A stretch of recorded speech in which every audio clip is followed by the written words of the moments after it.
क्यों मिलती है जिंदगी में पीड़ा? जानिए कर्म का ऐसा रहस्य जो कोई नहीं बताता। क्या आपने कभी रात के सन्नाटे में खुद से यह सवाल पूछा है, मेरे ही जीवन में इतना कष्ट क्यों? मैंने किसी का बुरा नहीं किया, फिर भी दुख मेरा पीछा क्यों नहीं छोड़ता? कभी रिश्ते टूट जाते हैं, कभी अपनों से ही अपमान मिलता है, कभी स्वास्थ्य जवाब दे देता है, और कभी बिना कारण आंखों से आंसू बहने लगते हैं। अगर यह सब आपके जीवन में भी हुआ है, तो आज आप यह वीडियो संयोग से नहीं सुन रहे। आज कर्म का वह रहस्य खुलेगा जो अक्सर ईश्वर भी सीधे शब्दों में नहीं बताते। पीड़ा का पहला सत्य, सबसे पहला भ्रम जो मनुष्य पाल लेता है, वह ये कि पीड़ा हमेशा सजा होती है। लेकिन सत्य यह है, पीड़ा हमेशा दंड नहीं होती। कभी कभी पीड़ा चेतावनी होती है, कभी शुद्धिकरण, और कभी पिछले जन्मों के अधूरे कर्मों का भुगतान। हम इस जन्म में सिर्फ वही नहीं भुगतते जो हमने अभी किया, हम वह भी चुकाते हैं जो हमने भूलकर भी याद नहीं रखा। इसीलिए अक्सर अच्छे लोगों के हिस्से में ज्यादा कष्ट आता है। अच्छे लोग ही क्यों पीड़ित होते हैं? क्या आपने गौर किया, जो इंसान ज्यादा सहता है, वही सबसे ज्यादा पीड़ित होता है।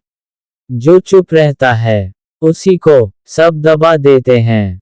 जो ईमानदार होता है, उसी के साथ सबसे ज्यादा अन्याय होता है। ये संयोग नहीं, ये कर्म का नियम है। अच्छे लोग भागते नहीं हैं, वे कर्म का सामना करते हैं।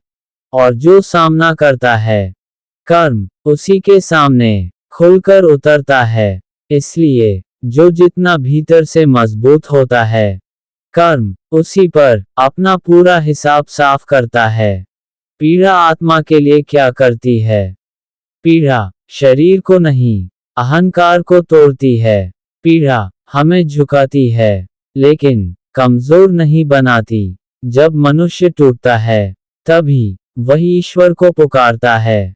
और जब ईश्वर को पुकारा जाता है, तभी आत्मा जागती है। याद रखिए, जिस जीवन में कभी पीड़ा नहीं आई, उस आत्मा ने अभी बहुत कुछ सीखना बाकी है।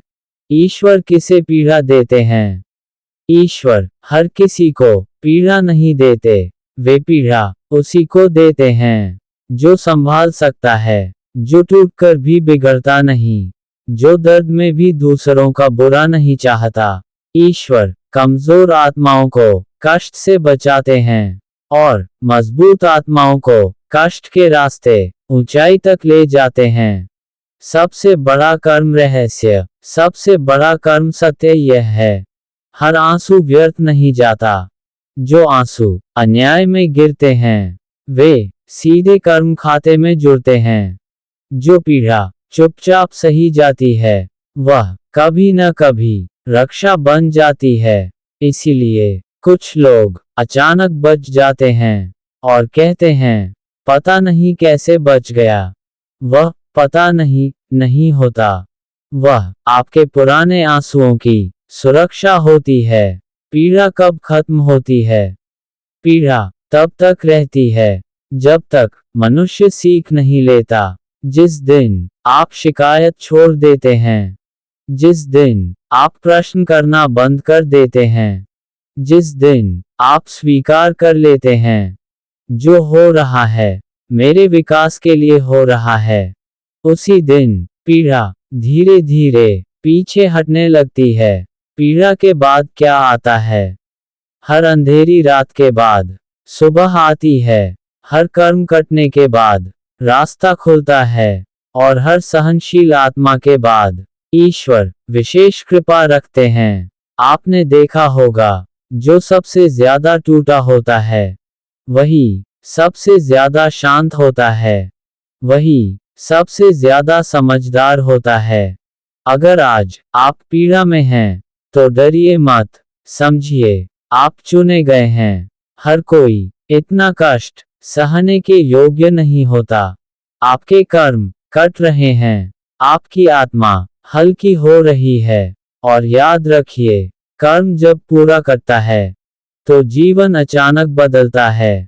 अगर यह सत्य आपके दिल तक पहुंचा हो तो इस वीडियो को अंत तक देखिए, क्योंकि अगला सत्य शायद आपके जीवन की सबसे बड़ी गांठ खोल दे। अगर यह सत्य आपके मन से जुड़ा हो तो चैनल को सब्सक्राइब करें, क्योंकि आगे और भी गहरे रहस्य आने वाले हैं।